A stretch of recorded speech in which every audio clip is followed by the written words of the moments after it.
Most people think knowing yourself is a personal project, something you do quietly, privately, maybe with a therapist or a journal, something that makes you a better person, more self-aware, easier to be around.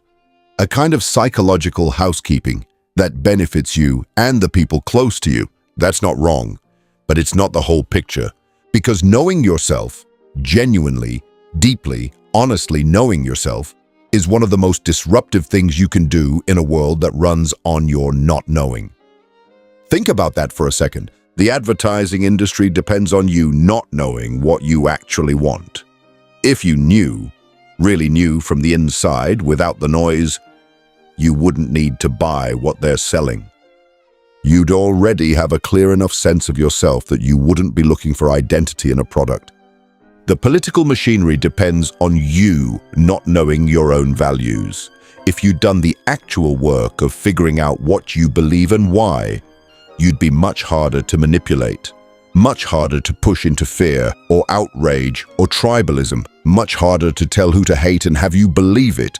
The social structures you exist within, the family systems, the workplace hierarchies, the cultural expectations, many of them function more smoothly when the people inside them are performing a role rather than inhabiting a self, when they're doing what's expected rather than what's genuinely theirs. None of this is a conspiracy. Nobody sat in a room and designed it this way. It's just how systems work. They optimize for predictability, for people who stay in their lanes, fill their functions, don't ask too many questions about whether any of it actually fits them. And the person who genuinely knows themselves is, in a very specific way, a problem for all of that.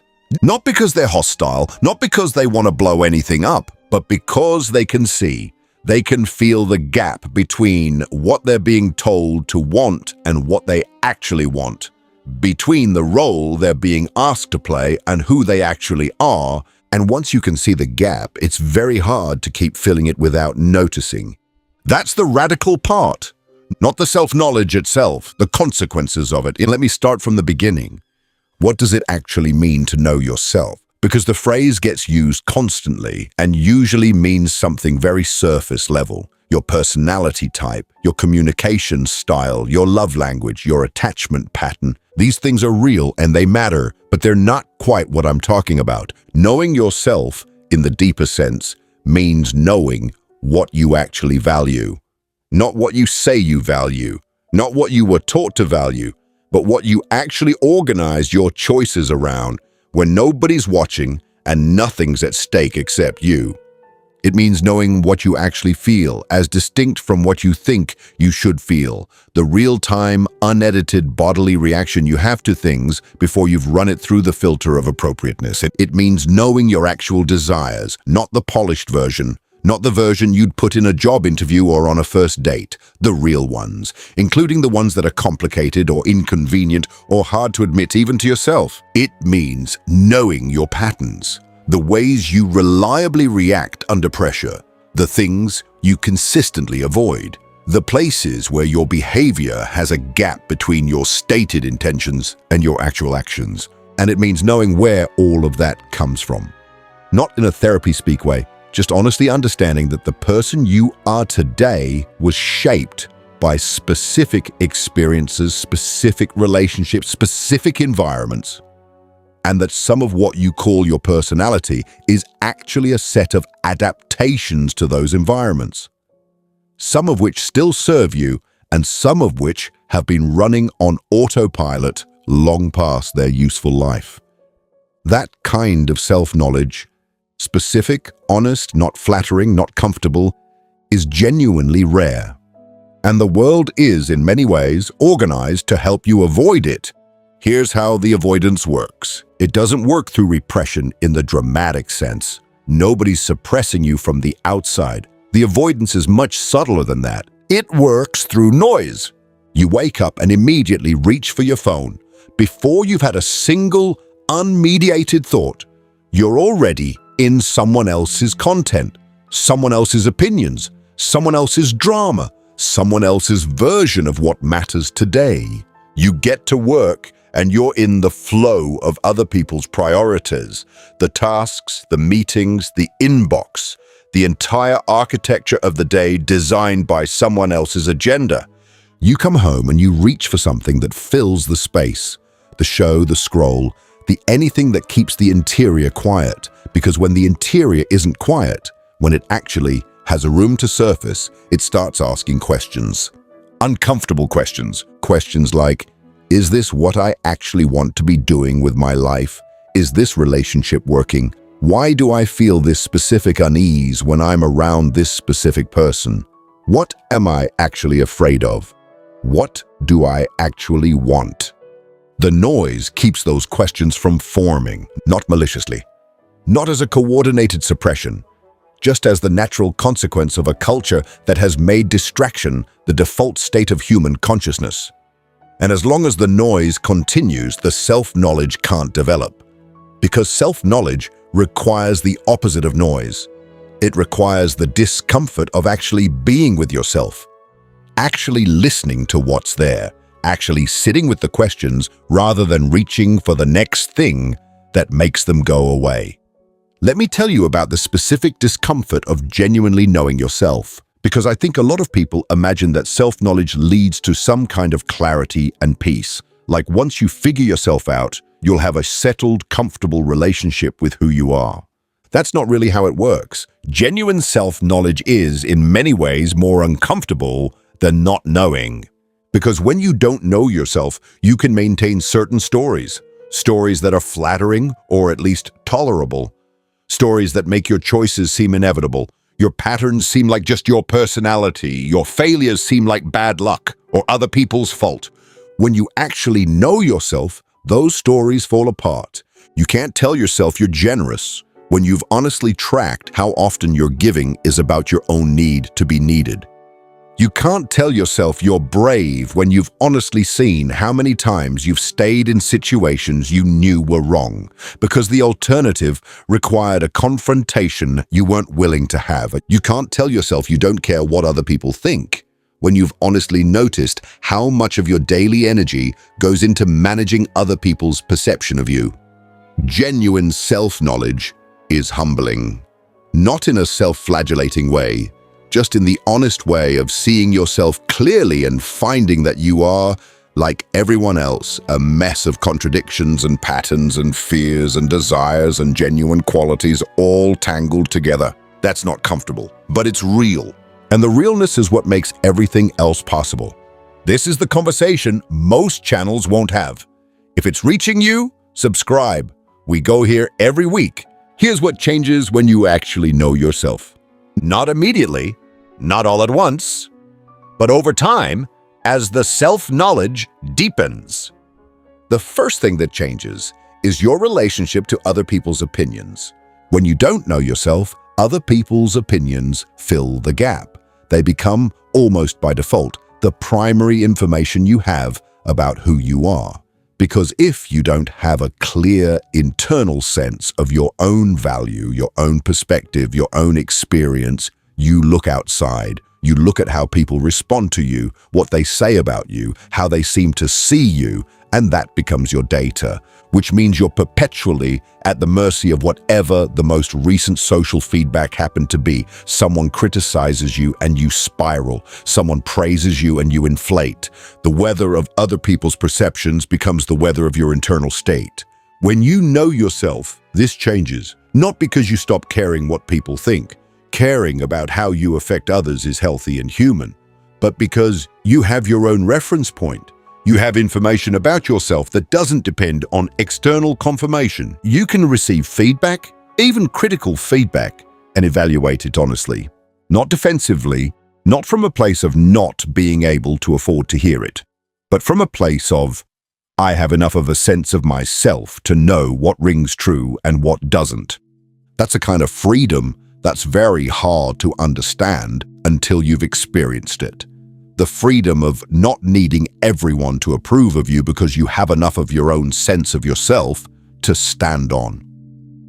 The second thing that changes is how you make decisions. Most people make decisions in one of two ways: Either they do what they've always done, the habitual default, the path of least resistance, the choice that requires the least disruption, which sounds fine until you realize that many of those defaults were installed when you were young and under pressure and trying to survive, not when you were a fully developed adult with actual agency. Or they do what other people want, what their parents expected, what their partner prefers, what their culture says is the right choice for someone in their position. Neither of these is actually choosing. The first is habit, the second is compliance. Genuine choice requires knowing what you actually want, which requires knowing yourself. And when you start making decisions from that place, from actual self-knowledge rather than habit or compliance, the decisions start to feel different. They feel more owned, more yours.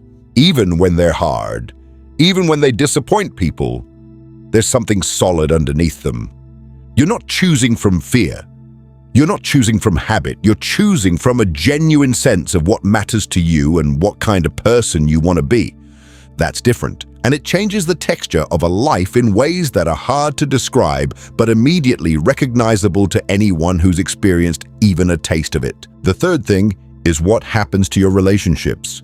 Genuine self-knowledge makes you much harder to manipulate, not in a paranoid way, in the simple, practical way of being able to tell the difference between someone who's responding to you and someone who's responding to their projection of you. When you don't know yourself, it's very difficult to know when someone is really seeing you versus seeing what they need to see or what they want you to be. You've probably felt this. The relationship where someone seems to love you very much, but the version of you they love is slightly off, slightly not you, slightly the version you perform for them, rather than the person you are when you're not performing. And there's a loneliness in that, even inside genuine warmth and genuine care. When you know yourself, you can notice that gap. You can feel the difference between being known and being performed for, and that noticing changes how you relate. You start looking for the relationships where the real version of you is what the other person actually wants. Not the capable version, not the agreeable version, not the polished version, the actual one. Those relationships are rarer, but they're the ones that actually nourish. Here's the political dimension of all this, the one that makes self-knowledge genuinely radical rather than just personally useful. A person who knows themselves is much harder to control through fear. Fear is the most effective political tool in existence. Fear of the other, fear of loss, fear of change, fear of being on the wrong side, fear of not belonging. These are the engines of most political manipulation. But fear has a specific vulnerability. It works best on people who don't have a secure enough sense of themselves to evaluate the threat clearly, who are anxious enough, uncertain enough about their own values and their own ground, that the fear slides right in and takes over.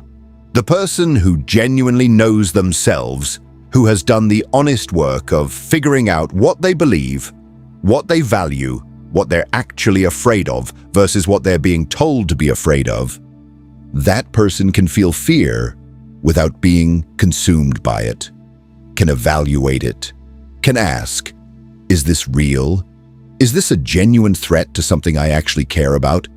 Or is this a manufactured threat designed to keep me from thinking clearly? That capacity for evaluation, that ability to experience fear without being operated by it, is one of the most important political capacities a person can have. And it's not available without self-knowledge. You can't evaluate your own reactions honestly if you don't know yourself. You can't separate the genuine response from the manufactured one if you haven't done the work of understanding your own interior. This is why authoritarian systems historically have always had a complicated relationship with the examined life, with philosophy, with art that encourages interior reflection, with any practice that leads people toward genuine self-knowledge. Not because of some grand conspiracy, because people who know themselves are genuinely harder to direct. I want to talk about the work itself, what it actually takes, because I've been describing what self-knowledge produces without being honest enough about what it requires. It requires time that our culture actively doesn't support.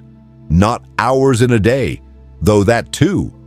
The kind of time that comes from slowing down, from not filling every moment with input, from allowing the interior to be present rather than managed. Most people have almost none of that time, not because they're lazy or incurious, because the structure of modern life, the work, the devices, the endless availability of entertainment and stimulation is specifically designed to fill every gap. And in the gaps is where the self-knowledge lives. In the walk without headphones, in the morning before the phone, in the evening when you sit with what actually happened today rather than immediately escaping it. In the conversation with yourself that most people never have because it requires stopping long enough to have it. It also requires honesty that is genuinely uncomfortable. Not the comfortable version of self-reflection where you examine your strengths and identify your growth areas and feel good about how self-aware you're becoming. The other kind. The kind where you look at a pattern in your behavior and you see clearly that you've been telling yourself a story about it that isn't true. Where you realize that something you've been calling a value isn't actually a value. It's a habit or a fear or something you were taught, where you see the gap between who you think you are and who you actually are in specific situations with specific people. That kind of honesty is hard to maintain. There's a strong pull every time it gets uncomfortable to soften it, to find the kinder interpretation, to give yourself the benefit of the doubt. Sometimes that's the right call, but sometimes it's avoidance dressed up as self-compassion. Real self-knowledge requires being able to tell the difference. Here's something that surprises people when they actually do this work. Self-knowledge doesn't make you more certain. It makes you more comfortable with uncertainty. People who haven't done this work tend to need things to be clear. They need to know who they are in a way that's settled and finished. They need their personality to be a fixed thing that can be described and relied upon. Because if it's not fixed, if it's still in process, if they're still figuring it out, that's frightening, that's destabilizing. People who have done real self-knowledge work tend to be more comfortable with the not knowing, because they've discovered something important. The uncertainty isn't emptiness. It's the territory where the real questions live. And they've also discovered that you can function from uncertainty. You can make decisions, have relationships, do work, live a full life without having all the answers about who you are. You just need enough clarity to navigate, not complete clarity. Enough. That shift from needing certainty to being comfortable with enough is one of the quieter but more significant things that genuine self-knowledge produces. Let me talk about identity, because this is where it gets interesting. Most people think their identity is something they have, something fixed, something that was determined by their personality, their background, their experiences, and that their job now is to understand it, accept it, work with it. But identity isn't a thing you have. It's something you're always making every day in thousands of small choices. What you say, what you avoid, what you prioritize, how you respond when you're under pressure. You're making yourself, confirming or revising the version of yourself that exists. Most people do this completely unconsciously. They're making themselves constantly without any awareness of the process, which means the self they're making is mostly the default, the habitual one, the one shaped by everything that came before rather than by any genuine direction. Self-knowledge doesn't stop that process, but it makes it conscious. When you know yourself, when you have genuine clarity about your values, your patterns, your actual desires, you can start to make yourself more deliberately. You can start to say, this is the kind of person I want to be. This is what I want to stand for. And you can start making choices daily that move in that direction rather than just reinforcing the default. That's not self-improvement in the shallow sense. It's deeper than that. It's the difference between being made by your history and making yourself going forward. Both are always happening, but the ratio can shift, and the shift starts with knowing yourself. I want to address something that comes up for a lot of people when they start thinking about this. The fear that if they look too closely, they won't like what they find. That underneath the acceptable version, the capable, functioning, well-intentioned person they present to the world, there's something darker, something smaller, something that wouldn't survive the scrutiny. I want to sit with that fear, honestly, because it's real, and it's one of the main reasons people avoid genuine self-knowledge. Here's what I've found to be true. When people actually do look, when they actually sit with what's there without flinching away, what they find is almost never what they feared. They don't find monsters. They find a person. A complicated, contradictory, sometimes brave and sometimes cowardly, sometimes generous and sometimes selfish, deeply human person. They find the fears underneath the confidence, the longing underneath the indifference, the care underneath the hardness, the uncertainty underneath the certainty. They find themselves, not the performance, the actual person, and the actual person, even with all the contradictions and the shadow and the patterns that don't reflect well, is more livable than the managed version, more real, more capable of genuine connection, genuine growth, genuine change, because you can only work with what's real. You can't change the story you're telling about yourself. You can only change what's actually there. And what's actually there, in most people, is workable, is human, is something that deserves honesty rather than management. Let me say something about the relationship between self-knowledge and other people. There's a version of the examined life that becomes self-absorbed, where the interior reflection is endless and the engagement with the actual world and actual people becomes secondary to the project of understanding oneself. That's not what I'm describing. And it's worth being clear about the difference. The self-knowledge that matters isn't self-absorption. It's the foundation for better engagement with everything outside yourself. When you know your own triggers, you stop projecting them onto other people.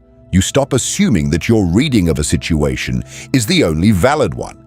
You stop fighting battles that are really about your own interior rather than about what's actually happening. When you know your own values clearly, you can engage with people who have different ones without feeling threatened. You have enough ground to stand on that genuine encounter with differences interesting rather than destabilizing. When you know your own needs and can take responsibility for them, you stop making other people responsible for managing your emotional state, which is one of the most freeing things you can do for the people in your life. Self-knowledge is relational. It makes you a better person to be in relationship with, not because you become more compliant or more easygoing, but because you become more real, more honest, more genuinely present. And genuine presence is what relationships are actually built on. Let me talk about something that gets in the way of self-knowledge that nobody talks about enough. The stories other people tell about you. You've had people in your life since you were very young who had opinions about who you are, your parents, your siblings, your teachers, the kids you grew up with, and those opinions delivered as observations, as labels, as the casual comments that adults make about children as if the children can't hear. They have a way of becoming the foundation of how you see yourself. You're the sensitive one. You're the difficult one, you're the smart one, or the funny one, or the one who always has to make things complicated, and you absorb those descriptions, not because you were passive or foolish, because when you're young and you don't yet have the internal resources to form your own picture, other people's descriptions are the only data available. The problem is that most of those early descriptions were based on incomplete information. The person describing you was working with limited data, their own projections, their own needs, their own history that had nothing to do with you. They were telling you what they needed you to be, or what they could manage, or what they were capable of seeing given who they were, and you built an identity around it. Not entirely. Not only, but more than most people recognize. Genuine self-knowledge requires going back and questioning those early descriptions. Not to blame the people who made them, but to examine them the way you'd examine any claim. Is this actually true? Does it match my experience from the inside, or is it something I absorbed and then spent years providing evidence for because I didn't question whether it was accurate in the first place? Some of those early descriptions might be true, some might be partial, some might be completely wrong. You won't know until you actually look. Here is something practical. Most people, when they try to know themselves better, look at their thoughts, their beliefs, their opinions, their inner commentary. That's a reasonable place to start, but it's not the most reliable source. Your thoughts are the most easily edited part of your inner life. They're the part that's been most shaped by the world's expectations, most subject to self-presentation, most prone to telling you what you want to believe about yourself rather than what's actually true. The more reliable sources are the things that happen before you have time to think. Your immediate reaction before you've decided how you're supposed to react. The involuntary tightening in your chest in certain conversations. The way your energy suddenly drops in some situations and rises in others. The things that produce genuine delight when nobody's watching and nothing's at stake. The things that produce dread that you immediately rationalize into something more manageable. These pre-thought responses are much harder to fake. They happen too fast. They're closer to the actual truth of what you experience than anything you consciously decide to think or feel. If you want to know yourself better, start paying attention there, not to the narrative you tell about your life, to the moment-to-moment data of your actual experience. What makes you feel expansive? What makes you feel contracted? Where do you feel alive? And where do you feel flat? What do you reach for automatically when you're under pressure? That data, unglamorous, specific, not always what you want to find, is the most honest information available about who you actually are. It's worth paying attention to. Self-knowledge is not the same as self-acceptance. People confuse these two things constantly. They think that knowing yourself means being okay with everything you find, that the goal is to arrive at a place where you look at all your patterns, all your fears, all your contradictions, and feel completely at peace with them. But that's not what this is. Knowing yourself means being honest about what's there. Some of what's there you'll accept. Some of it you'll want to change. Some of it you'll need to grieve. The parts that got shaped in ways that cost you. The patterns that developed out of necessity rather than choice. The qualities that got buried before they had a chance to develop. But you can't change what you don't see. You can't grieve what you won't look at honestly. You can't work with the real version of yourself if you're always working with a more presentable version. Self-knowledge is the prerequisite, not the destination. It's where everything else starts. Here's something I want to name directly. Knowing yourself isn't a luxury.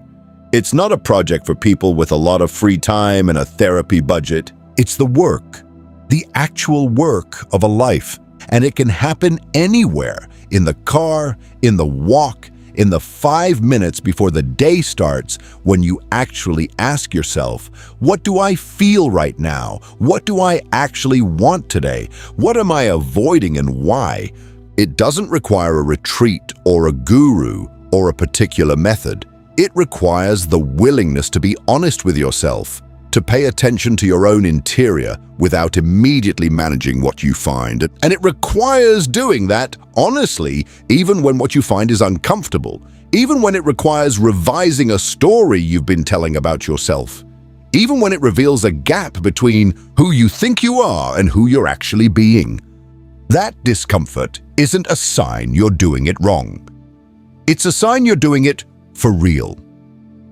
The person on the other side of that discomfort, the one who knows themselves clearly, who can act from genuine values rather than fear or habit or compliance, that person is more free than almost any external circumstance could make them.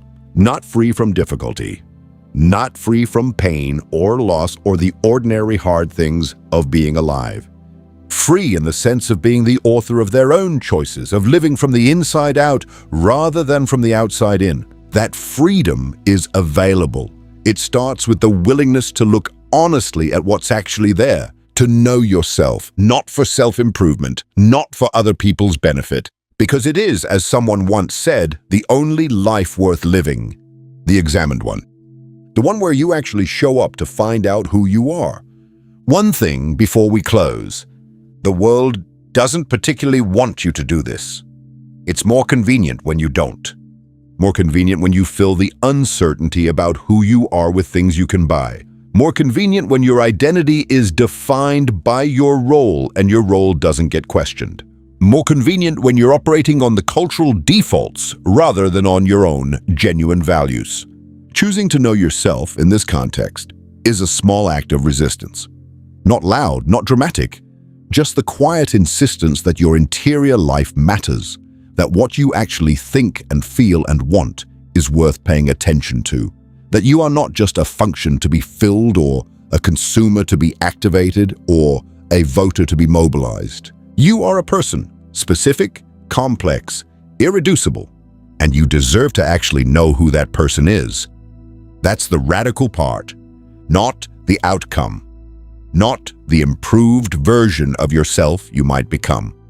The insistence daily that knowing yourself is worth the effort, that you are worth knowing. Tell me in the comments, what's one thing about yourself that you've been avoiding looking at honestly? Not to confess, just to name it to yourself, just to make it real for a second. That's where it starts. I'll see you in the next one. And one more thought before we actually close. The examined life is not comfortable. Socrates said it was the only one worth living. He said it 2,500 years ago, and it's still true and still almost as rare. Because the examined life requires something that our moment specifically works against. It requires you to be willing to find out that you were wrong about yourself. Not wrong about small things, wrong about things that matter, wrong about what you want, wrong about what you value, wrong about why you do the things you do. That kind of wrongness, the discovery that the story you've been telling doesn't match the reality, is hard. It requires a particular kind of honesty with yourself that most people find genuinely difficult to sustain. But the alternative is to continue making choices based on a misunderstanding of who you are. To continue building a life around desires that aren't quite real, values that aren't quite yours, patterns that developed in response to pressures that no longer apply. And to look back at some point and wonder why none of it quite fit. The examined life doesn't guarantee you'll get it right, but it gives you the best available chance because at least you'll be working with accurate information. At least the person making the choices will be the one who's actually there. That's worth something. That's worth quite a lot. I'll see you in the next one.